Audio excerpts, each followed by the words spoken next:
Well, hi, everyone, and welcome to the Effective Teaching Podcast. I'm your host, Dan Jackson, and we are in episode 85. Today, I'm talking with Dr. Judy Willis. She's been a neuroscience for 15 years and a teacher for 10 years after that. And she's going to talk to us and explain to us the neuroscience behind how students learn and what we can do in our classroom to help make sure that our students are getting the understanding and the knowledge that they need to be successful in their learning and to be motivated for future learnings that come. Well, Judy, thank you so much for joining me today for this podcast. Can you tell us a little bit about the basics of how students actually learn? Easy. They learn when they feel good. How do we all learn? It's pretty, I'll be happy to go into the dopamine and the amygdala and the neurochemistry and the genetics. But learning only takes place when we go from the unknown, progress beyond it. It's not learning when you repeat things. So it's important to think that learning means extending beyond your safety net. It means the satisfaction. The whole brain is devised to respond with positivity when you push your boundaries and get the feedback that you're making progress. So learning is going from the unknown to the known. But it has to do with the unknown.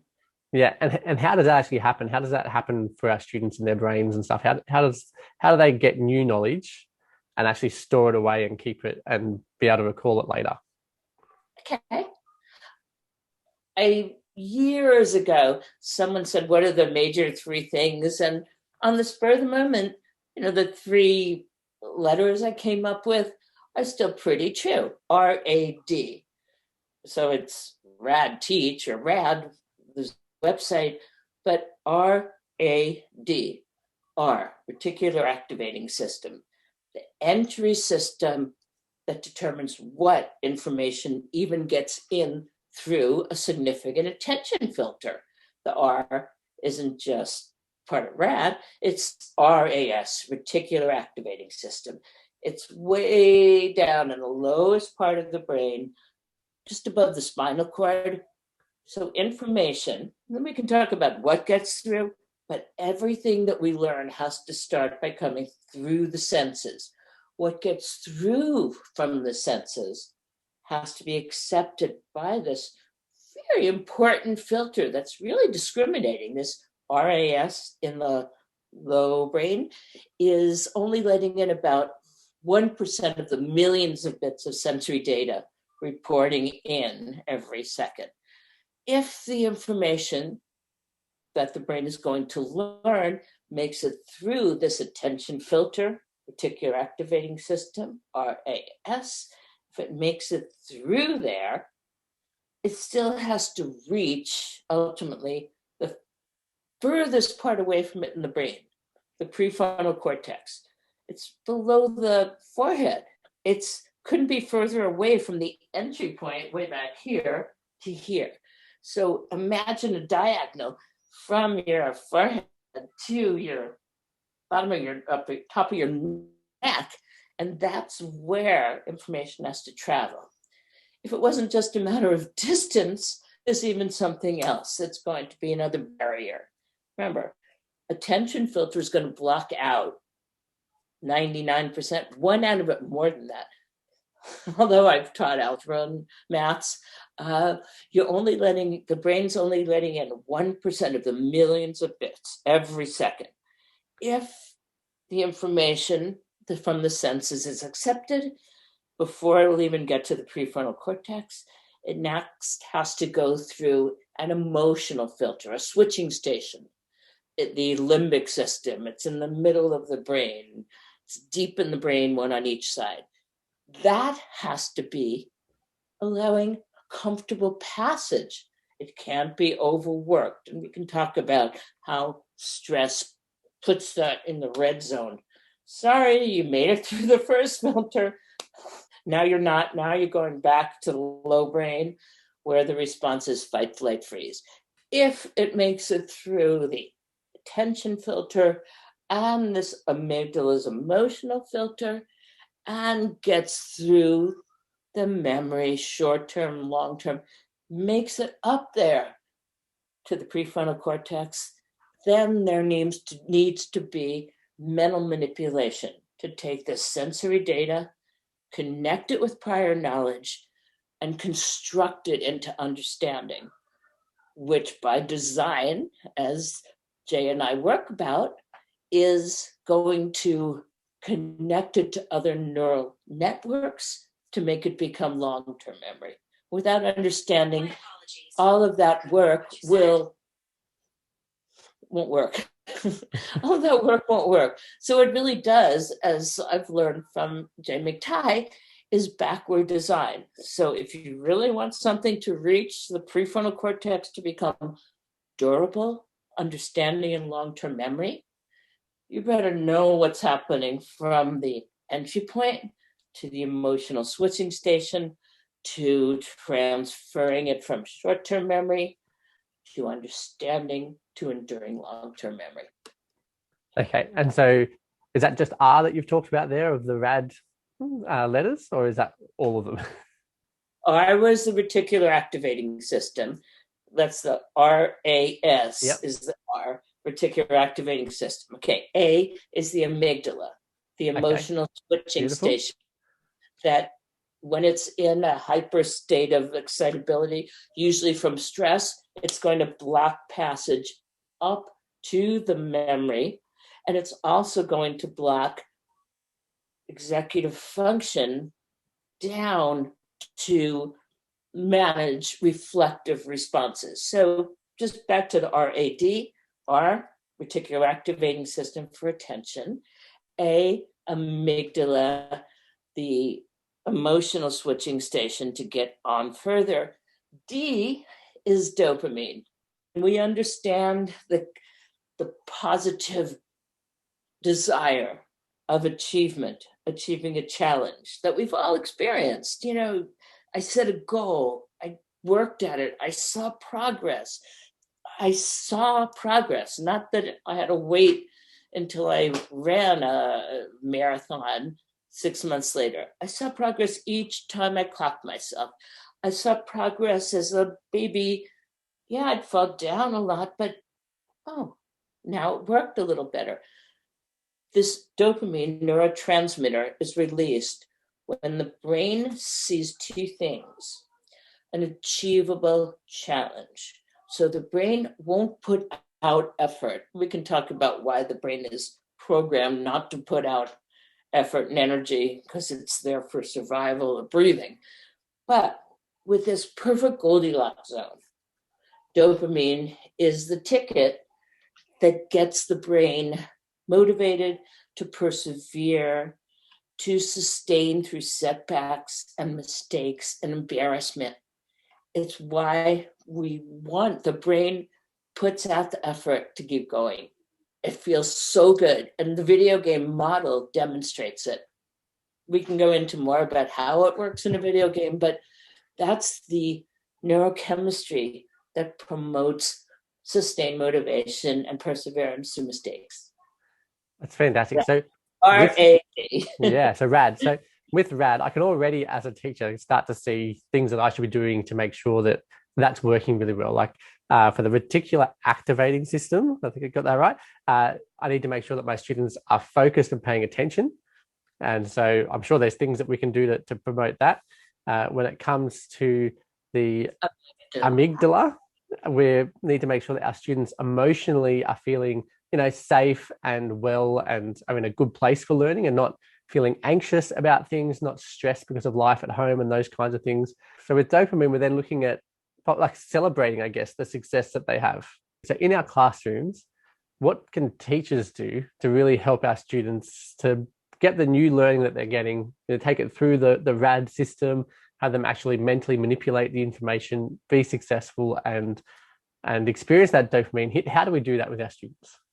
Okay, I'll try to be concise. We can come back to any part you want more details of, because hopefully you're going to edit this. But anyway, the reticular activating system. This filter that lets in about 1% of millions of sensory data. So you know from neuroimaging and neuroelectric studies that the intake filter, this reticular activating system, RAS, gives priority to number one is threat, which I'm going to put aside, even though it's big. If there's not a big perception of threat or danger, it gives priority to what has changed. What's different? The input that will get selected for students is what is a unexpected but not scary sound, taste, visual, smell, movement. So walking backwards, if the students are coming in at any grade level or faculty meeting, and the teacher's walking backwards, handing out the papers or saying good morning, the brain will alert. The RAS will let that information in, will give it priority because it's not the usual pattern. So here's the RAS, the reticular activating system. If something is unexpected, different from the usual pattern, patterns are what it does, that gets priority intake to attention.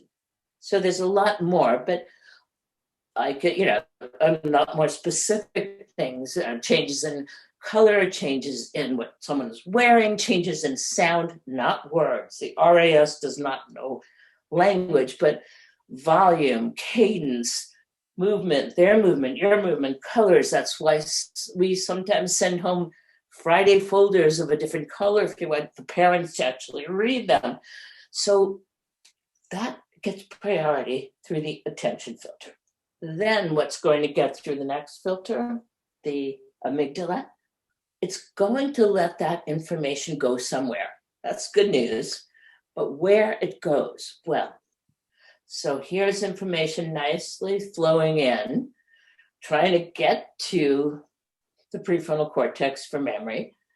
But if the amygdala has already hit that red zone, it's not going to get access. What's going to happen to it? As I said, it's going to go somewhere. But where? It's going to be deflected to, let's call it the lower brain. So if the amygdala has been put into that stress state where it perceives, even though it's not true, if it perceives threat, instead of passage up, that information is sent, kind of up, but laterally to the reactive behavior brain. And that's when stress results in reaction, fight, flight, freeze, which in humans is acting out or zoning out. And even at best, it's not allowing passage into memory. How do we help it to let the information through? Here's what the amygdala will stop being a blocker. First, helping students recognize that they have this amygdala, that when they are acting out or zoning out, they're not bad, they're not lazy, they're not unintelligent. The behavior is usually a reactive response to a stressed out amygdala that isn't letting, not only is it not letting information up into memory and understanding, but now we're hitting a new place when it's also blocking top-down flow.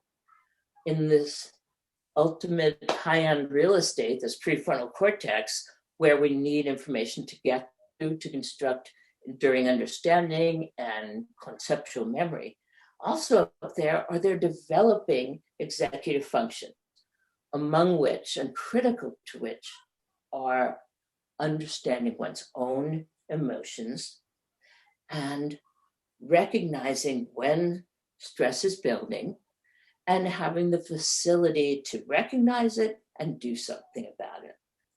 Okay, so essentially what you're saying is if we can help our students to manage their emotions, it's going to help that information come through the reticular activating system. So it's system, and then get through the amygdala up into the prefrontal cortex. Is that what Yes, Yes. you've got.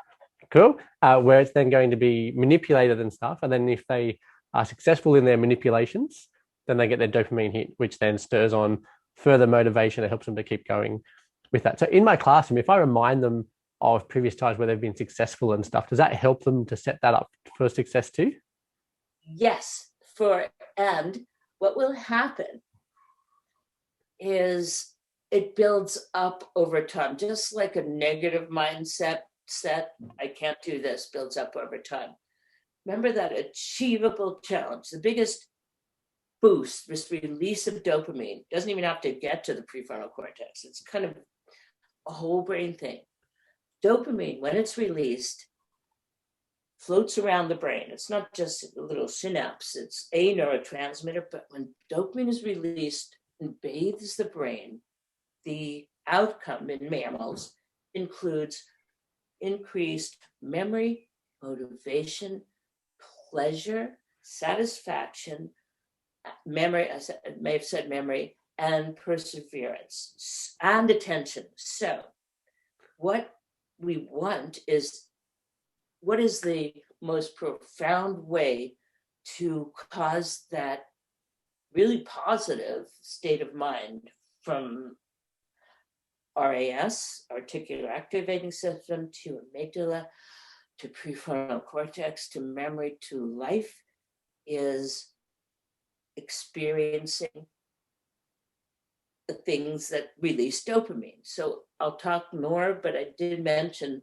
achieving a challenge. Other things that turn out to release whole brain dopamine and those wonderful things such as sustained motivation, memory, perseverance, attention, that whole nice cluster.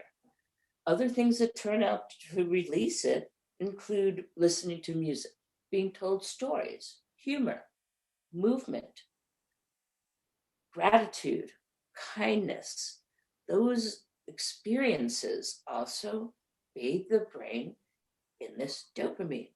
But to me, the most powerful one is one I'll relate to you and listeners: achieving a challenge. So the brain will put out, as will the body, directed by the brain, the effort and persevere through the mistakes when a teacher guides through the expectation and provides the support that it's an achievable challenge. So the ideal situation, and this is what happens in the most compelling video games or skiing experiences, a teacher recognizing individually, or at least into small groups, or through flipped classrooms, or pre-planning, or personalizing, what will make this student's brain say, hey, this is achievable with effort, but I see how I could get there. And it's still a challenge. And I see that you expect that I can achieve it. That's what it takes. And it's so profound. And that's why I say teaching isn't brain surgery. It's harder, because I've done both. And every day in a teacher's life, in the 10 years after my practicing of neurology, every day, each teacher, for every student, for every minute, there are so many factors, as we've talked about, determining what's getting in through attention, what's getting in through the emotional filter, what's making it up to the prefrontal cortex, and are we keeping the emotional filter believing that there's a challenge and it's achievable, so it doesn't flip into fight, flight, freeze, act out, zone out. That's so much easier than Beautiful. task. So then, as we give our teachers something to do this week relating to all this, should they start by, I don't know, maybe introducing music at the beginning of the lesson to get some more dopamine into the kids' brains, tell a joke at the start, or is it more effective to give the students a small achievable challenge, maybe as they come into the class, that'll help them to get into the right mind frame, I guess, or mindset for the learning that's going to come that day? Great question.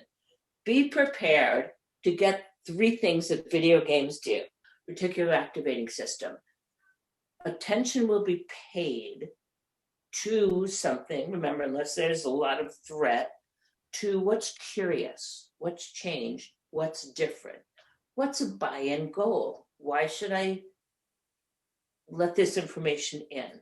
So if you're going to teach a lesson in nutrition that is not their favorite thing, or a faculty meeting about sexual harassment, if it's not a big hot topic, what's going to get their brain and say, okay, I might let that in? So the things that will get through the attention filter the most, once there's not perceived threat, changes in color, movement, volume of sound, not necessarily louder or softer, but if I talk like a robot, or walking backwards when they come in. So, or a great curious photo or video when they come in, that is going to connect with what comes next. So now they're hooked, a hook. So they come in, they see something, oh, that's not so bad. And they know, because of experience with you, that, oh, that curious optical illusion is going to have something to do with this maths lesson. Okay, the RAS is going to let it in. Then, once they're hooked, then understanding what their goal will be. Okay, this was curious. It's not going to keep their RAS open all day. What are they going to get out of this? So a short-term goal is, that's curious. A longer-term goal is, so what's in it for me? Oh, here's a longer-term goal. I will get to make a color wheel, a slide, even write a letter to somebody who's important. What will I get if I then go on to gain this information that you've now showed me a video about? So they're hooked by the RAS and the color, movement, sound. They're hooked. Okay, I'm interested. This isn't the usual boring stuff. Then showing them options of what you have to know them. We all know that. What hooks them and sustains their attention? Is it robots? Is it working in groups? Is it working on computers? We have to know our learners, and knowing that, say, well, taking this a little bit further, this is what you can do with it. Then, before you lose them, because they say, oh, I thought it would be another oral presentation. No, how will they build their understanding and demonstrate their skills so that they can get the goal that they want? And especially important, okay, I can see how learning the periodic table of elements, oh, I see it's horizontal and vertical. I see, and you're going to let me use that on the test. So I see that one over and one down, or a mathematical multiplication, whatever tools. They see what they want to use it for. Otherwise, who cares? Just another graph. But if they see what they want to use it for, and they have now the achievable challenge, how are you going to give them different ways of reaching that goal? Through different levels of reading, through flipped classroom, through Khan Academy, through Udio, so 5 different levels of the same material in books that's labeled 1 to 5, but they're not showing everyone, oh, look, everyone, I'm on 1. No, saying, I know you can get to level 5 mastery and your goal, but the system is set up so that they can see they're making progress to the goal that you've confidently let them know that they can achieve and what they'll do with it. That's it. It's not so fancy. It does take time, and like brain surgery, it means a teacher's own achievable challenge.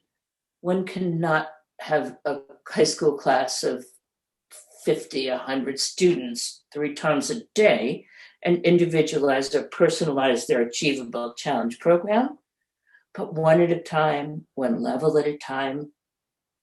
When other students see the impact that something is having that you're doing on their classmates, they say, okay, I can do it too, especially when they understand that their brain will do what it believes is the outcome. They have to know that they weren't bad, stupid, attention disease. They didn't have Tourette syndrome or seizure disorder, because some of those kids will come to me in my neurology office, and like 1 in 100 has those things. So whatever they've been told they have is unlikely to be who they will be. You wake up with a new brain every morning, and the opportunities, the experiences, the positive expectations that we give them changes them every day. Well, thank you so much, Judy, for coming on the podcast, for giving me so much of your time, and for explaining the neuroscience behind how students are learning. I really appreciate you giving us that. My pleasure. Great questions. Achievable challenge achieved. Well, that's it for this podcast. Thank you so much for listening. If you enjoyed this episode, please make sure that you subscribe and that you leave me a great review. I'd love to hear from you. And if you want to see the show notes, see the transcript, or if you would like to actually get the full version of this interview, because I've edited this one to make it a bit shorter for the podcast, but if you want the full video, come over to teacherspd.net/85, and you can grab the full video by subscribing there, and I'll send it to you in your inbox, and you'll be able to watch the full, it's almost an hour long, I think it's about 45 minutes. You'll be able to watch that full video and learn more in depth about how the RAD system of teaching and that process and how that influences what we should be doing in our classroom. So thank you so much, and I hope that you will join me again next week.